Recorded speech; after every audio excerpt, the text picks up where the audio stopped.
This month I am celebrating quite a special anniversary.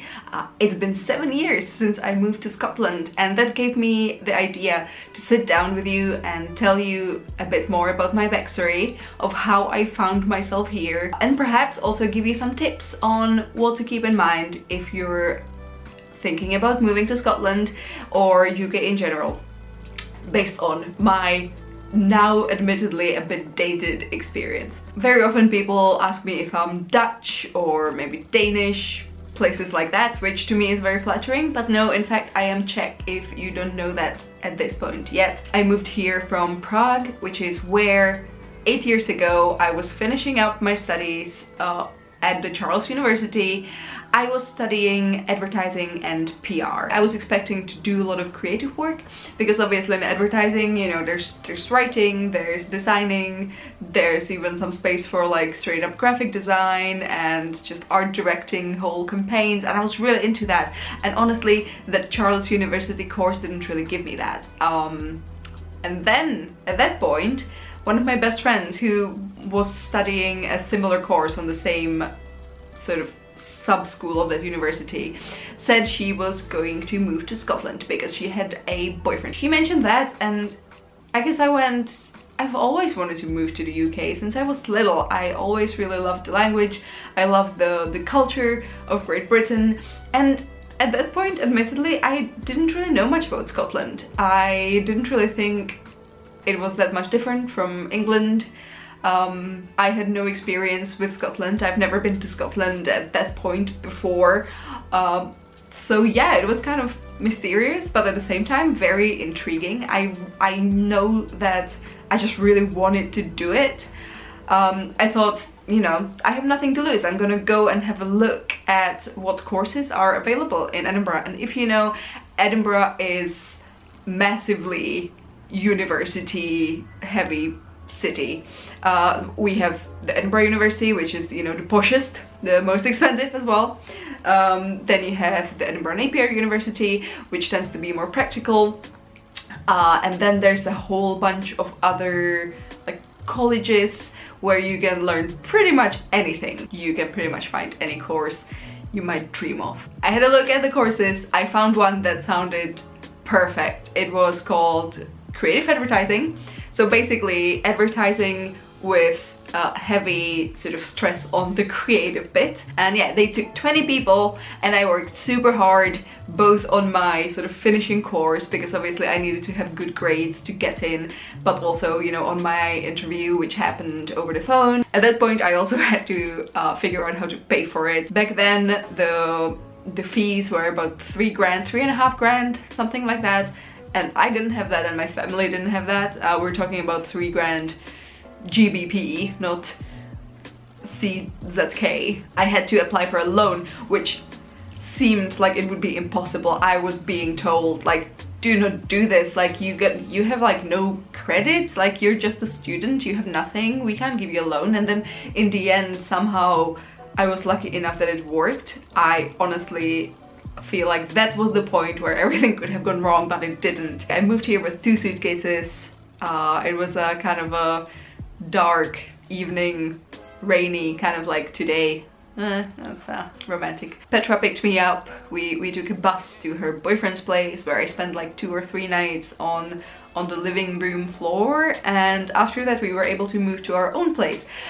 We were sharing a 1-bedroom apartment in Abbey Hill.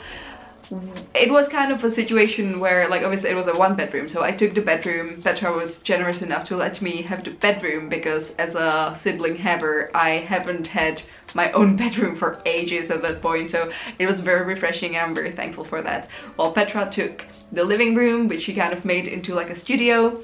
I think that worked great, plus, you know, we had a box room, so we had like extra space for a lot of our crap. So yeah, I started my course.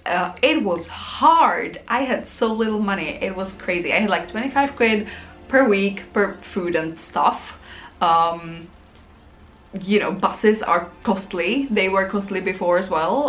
The student discount for buses here is not that great. It's like, you know, it instead of 60 quid you're gonna pay 50 quid. It doesn't really change much. I had like no money to spend time with my with my friends from the course, so I didn't really have friends, or like I didn't really make any new ones. Honestly, the first trimester was just straight up depressing. It was really hard, and I have to admit I was not doing great. I was struggling. I had to keep a part-time job to pay my rent, which also wasn't that great. I had to like really go to horrible lengths to be even able to get the money from that job, because I had to work throughout nights on assignments for school, and oh boy. So basically that all culminated in me getting my results for that trimester, which weren't great. Then I went home for Christmas, and when I came back I was basically told like, wow, we didn't think you would come back, you seemed like such a wreck. Yeah, but now thinking back at it, you know, it just kind of makes me feel like I had a bit of a fighter spirit in me. Honestly, I didn't really have much to come back to in Prague. I didn't really have anywhere to live there. I broke up with my you know, 2 or 3 year long boyfriend relationship at that point. So I came back and I was ready for more. And at that point things actually started to be good, because I got a scholarship from Napier. I got all of my my student loan money paid back, and at that point I didn't have to pay it back to the bank yet. So I suddenly had a budget to actually, you know, get things like a new computer. Like I finally got a proper computer that would run, you know, Adobe Suite and things like that. And believe it or not, it did really make a difference in how I was dealing with school. I didn't have to work as much on the side. I was able, you know, to go out with friends from time to time, to, you know, buy new clothes and not feel like crap all the time. Yeah, so the second trimester started off really well. Towards the end of that, I also met Simon, my super awesome curly Englishman hunk. So yeah, we've been together since then, so like 6.5 years now. Woo! After graduation it was pretty hard looking for jobs. At that point most advertising agencies were actually closing down. It was pretty much like the height of the economic crisis, so basically we had a placement with my friend in one of the agencies, and they told us like, we would love to keep you for a full-time job, but we're actually going to be merging with another agency, so we're going to be letting people go. The situation back then was not great. Right now it's better, but now I have a great job, so I don't need that anymore. Maybe in the future, but at this point I'm probably not super fit to become like a junior creative anyway. Okay, so I guess that's all from my side, but now I'd like to give you some basic tips as well if you're moving to Scotland or UK. When you're moving here, I think that one of your first issues or like probable challenges is going to be finding a place to live. If you're a student, I definitely can't dismiss the idea of finding a student accommodation flat. I don't like those, and I'm happy I never had to stay in one of those. They're very expensive, and you basically just get like a studio apartment. And I'm an introvert, so I don't really like the idea of having to socialize with people. Ugh. If you're an extroverted person, and if you do have the money, and if it's just convenient to you, then why not, I guess. The thing you have to do, obviously you have to go flat hunting, which tends to happen, you know, a couple of weeks before you can move to the place. So if you move here, you will need to get like a in-between place to stay if you want to move straight into your own apartment here, which can be a pain in the ass. So again, student accommodation might fix that if you're a student. You also have to have someone who's gonna guarantee that you can pay your bills, because if you're moving from a different country, they are not really gonna be happy to see your references from, like, you know, your Prague landlord. Like, that's just gibberish to them. They don't care. So it's really good to be moving here and already know someone. We were in a situation where Petra had her boyfriend here, so obviously he could be the guarantor for us. And at that point, when you get your first flat, you're golden. If in a year you want to move somewhere else, you're already gonna have references from that landlord from your first flat, so you're gonna be fine. As I mentioned before, we had that 1-bedroom apartment and that cost us about like 550 quid per month or something for 2 people, so affordable.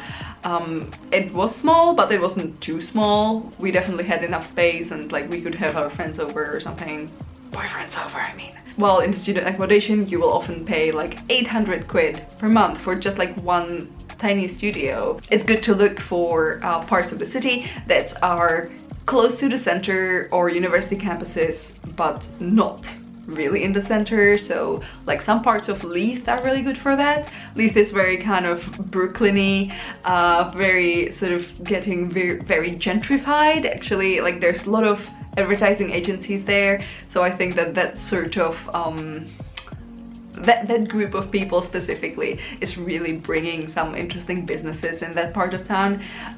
Newington is also quite nice. It's close to the Meadows and Holyrood Park and the campuses, so you know that's good for if you really want to enjoy the Fringe Festival in the summer as well. I would also recommend Abbey Hill, which is kind of the area around Easter Road, which you could say is between Centre and Leith.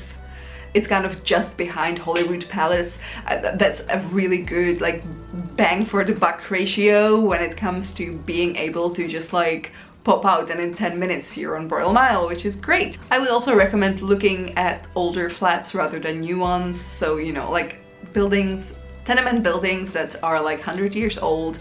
In my experience, the flats get colder, but they're more spacious, and also they tend to have a lot of like secret compartments for storing stuff, and many of them have what is called the box room, which for someone might just be like a huge storage room, but for a lot of people it's actually like an extra bedroom. When you have a permanent address in the UK, you have to pay something that's called the council tax.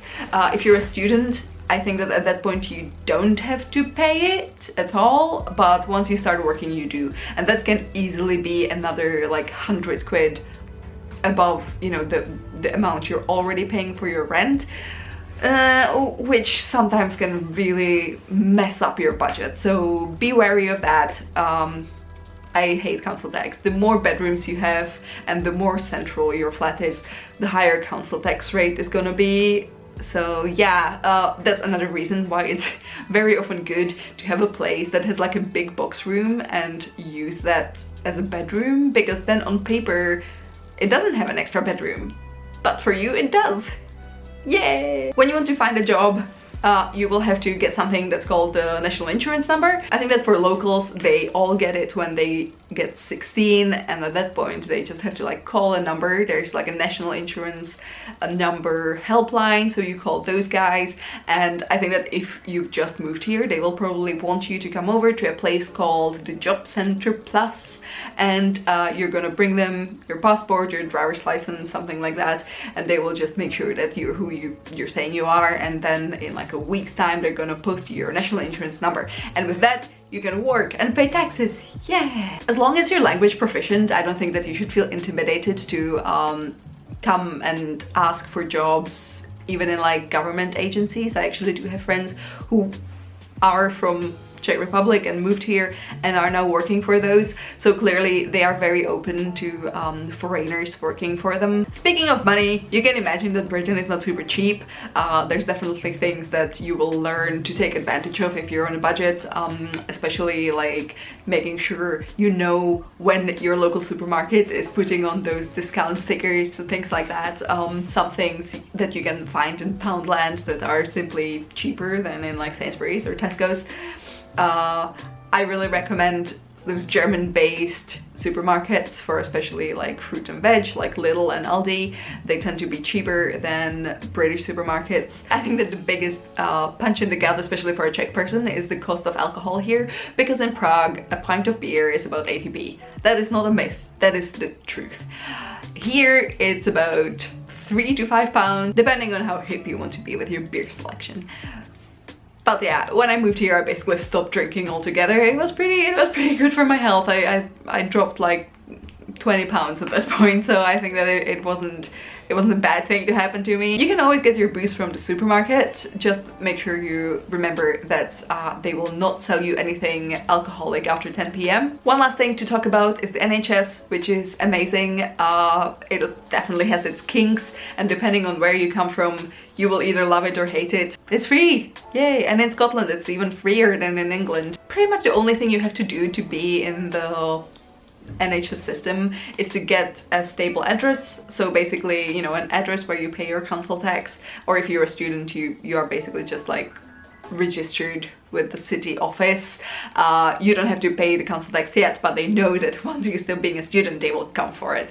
So yeah, you will have to find your local GP office. You can't really go to any GP surgery in town. You have to make sure that you go to the one that does cover your postcode. Also, many offices, especially the busier ones, have limits on how many people they can sort of register in. Usually there's like a weekly limit. So for example, the GP surgery we go to is they have like an open sort of registry day, I think on like Wednesday or something, and you have to be there the first thing in the morning. You will get your form handed in, and they have like 10 of those every week. And I've seen people coming at like 8:05 and they would be out of those forms. Same goes for dentists. Edinburgh is pretty good for this. Edinburgh seems to have quite a lot of dentists who are willing to take in NHS patients, but I know that especially in smaller towns it's a lot more problematic. The dentists do have a limit, so basically you have to wait for someone to like move out and, you know, sever their connection with the dentist's office or go to a different dentist so you can register with their office. Cool, I think that I was talking forever now. I am not looking forward to editing this in the future. Future cat will be mad at me. I guess at this point I can only thank all the people that made it possible for me to fulfill my childhood dream of moving to Great Britain. So, you know, thank you Petra, thank you Simon, thank you my parents, thank you Lukasz, thank you Johan, thank you Ujis, thank you Jana, thank you Erica, thank you Brian. Yeah, thank you guys, even the ones that I didn't just mention because my brain is a bit tired now. Oh, I was talking for so long. If you have any questions about moving to Britain or Edinburgh specifically, let me know in the comments below. I will see you soon because it is Fringe Festival and I'm gonna be vlogging at Fringe next week. So you're gonna be able to experience some of that with me. Okay, bye guys.